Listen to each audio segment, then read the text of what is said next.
kalau you all ada anak yang ikut besi, saya rasa yang banyak punya anak ada yang study besi, yang kerja yang apa, kerja belajar, you boleh hantar dia ni post dia boleh masak kat sana. Tapi kebanyakan sekarang tempat dah ada dah santan otak ke santan ambil ke. Kalau tak ada, dia boleh ganti dengan susu. You hantar kat dia akan happy sangat sebab masak tu 10 minit. Ya, so yang ini. Dan yang ini lagi saya, ini tak boleh buat travel tau. Kita tak kena masak pula. Nak cari ayam, nak pergi pasar. Bila kisah kita nak jalan, kita nak pergi pasar. Ni masak bawang tu senang sebab dia campur air. Ini lagi senang buat. Ini ready yang pagi. Yang ini kena masak 10 minit. Yang ini tak payah masak. Ini lauk dalam paket. Buka terus makan. Senang. Santai-santai, sadar-sadar. Sadar-sadar pun masak sedap aja.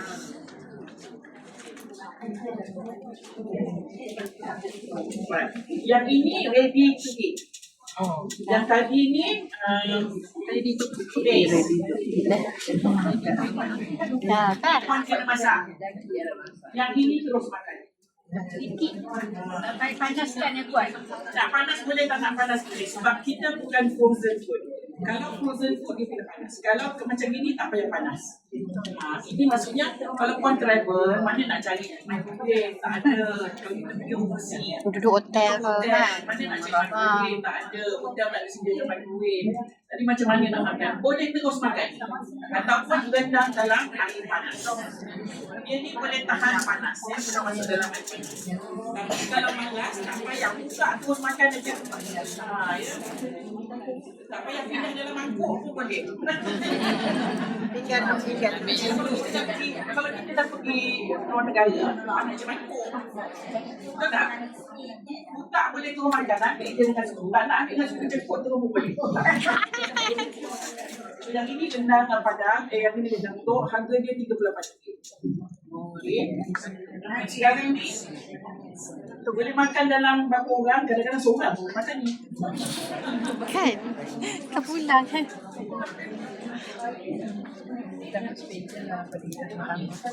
Yang ini kalau kata you nak travel, ramai. Siapa lepas ni dah mula orang nak pergi umrah. Dah habis haji orang nak pergi umrah. Puan boleh bawa ni. Pergi umrah sangat-sangat sebab kita dah masuk hotel, dah malas nak keluar, dia tinggal makan ni je. Buka ni boleh makan dengan dia. Bilik aircon kan, bilik aircon maksudnya dia tidak mudah pasti. Buka saja kan kadang-kadang kalau buka aja dah kena simpan dalam bekas simpan ya. Tapi kalau dekat macam itu hotel yang aircon, dia tahan.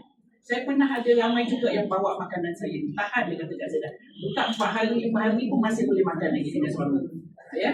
So kalau yang ini dan kalau katalah susah hati juga nak pergi seorang kan macam mana nak makan. Kita ada paket kecil. Nak baru. Paket kecil ni buka terus makan. Habis tak payah simpan-simpan lah. Maksudnya kalau berdua sekali makan. Kalau seorang pun boleh makan sekali dengan 2 kali ni. Kita ada paket kecil macam ni. Paket kecil macam ni, you kena tanya dengan staff kita macam mana nak dapat. Yang nak pergi travel, yang nak berjalan, pergi Vietnam, pergi mana, Korea, pergi Jepun. Semua kadang-kadang kita tak lalu nak makan. Bukan tak boleh, kita susah nak makan. Kita tak biasa dengan makanan juga. So kita bawa dia benda macam ni. Ini nak simpan pun senang dalam beg. Tak perlu dalam beg besar-besar. Letak dalam beg luggage you senang sebab dia boleh masuk celana. Ya. Kita ada ni, kita ada daging belado, kita ada paru belado, kita ada rendang paru, rendang daging, jantung dan kita ada daging masak hitam. Sangat senang untuk you nak travel lah ya. Okey. Kita ada kuah kacang juga, sampai nak makan lontong dan pagi tak ada kuah kacang kalau nak masak. Ada juga ni kuah kacang ni RM20. Yang lain 38. Yang ini RM15. Akan cheap. Ya. Kita akan datang, kita akan keluarkan yang seorang saja makan. Okey, RM8. Seorang saja. Right. Dan yang ini puan, Kalau dia macam dah Kak Zaidah ni, beli 2-3 simpan saja kat rumah. Sebab dia lama, tarikh rukuk dia sampai 1 tahun setengah, sampai tahun depan. Simpan saja kat rumah. Kalau sekiranya dia tak sihat, kan? Jadi kau bangun pagi kepala pun tak boleh nak angkat. Berbut kan makan pun. Kalau tak makan itu jadi penyakit lain, gastrik juga. Ya? So simpan 1-2 paket dekat rumah. If anything happens, tak lagat, tak nak masak, tak ada orang, tak minum dan jauh, you boleh ambil ni masak nasi. Settle. Ya? Lebihan dia simpan dalam freezer. Buka, simpan dalam freezer. Tapi kalau rasa nak makan malam, makan tengah hari dan malam, simpan dalam chiller bawah. Tapi kalau tak tahu bila nak makan, simpan dalam freezer. Ya, simpan dalam freezer puan supaya dia sedap. Sedapnya tu sangat lama. Okey, kita ada sambal. Sekarang ni tengah trend makan sambal. Okey, hari ni Kak Zaidah kita ada